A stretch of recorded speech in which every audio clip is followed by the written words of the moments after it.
ফুটবলের মূল মাঠে দক্ষিণ এশিয়ায় নিজেদের শ্রেষ্ঠত্ব আগেই প্রমাণ করেছেন সাবিনা রূপনারা। এবার ফুটসালের আঙ্গিনাতেও উড়ল বাংলাদেশের বিজয় নিশান। থাইল্যান্ডের ব্যাংককে অনুষ্ঠিত প্রথমবারের মতো আয়োজিত সাফ নারী ফুটসাল চ্যাম্পিয়নশিপ 2026-এর শিরোপা জিতে ইতিহাস গড়ল বাংলাদেশ।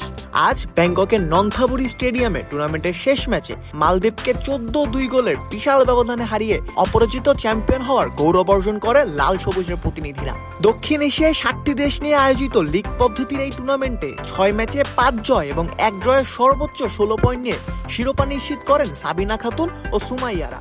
শিরোপা জেতার জন্য আজ শেষ ম্যাচে বাংলাদেশের সমীকরণ ছিল সহজ, ড্র করলেই চলবে, তবে চ্যাম্পিয়নদের লক্ষ্য যে শুধু জয়।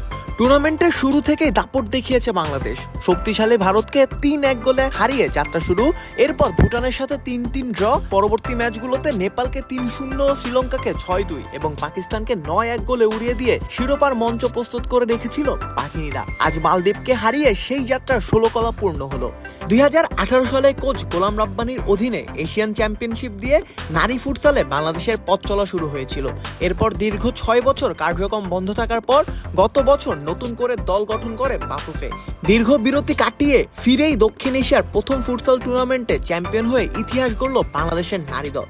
অন্যদিকে একই ভেন্যুতে অনুষ্ঠিত ছেলেদের সাফ ফুটসালে বাংলাদেশ সুবিধা করতে পারেনি। 6 ম্যাচে 7 পয়েন্ট নিয়ে পঞ্চম স্থানে থেকে টুর্নামেন্ট শেষ করেছে ছেলেরা, যেখানে চ্যাম্পিয়ন হয়েছে মালদ্বীপ। তবে ছেলেদের ব্যর্থতা ছাপিয়ে আজ ব্যাংককের সব আলো কেড়ে নিলেন সাবিনা কৃষ্ণারা।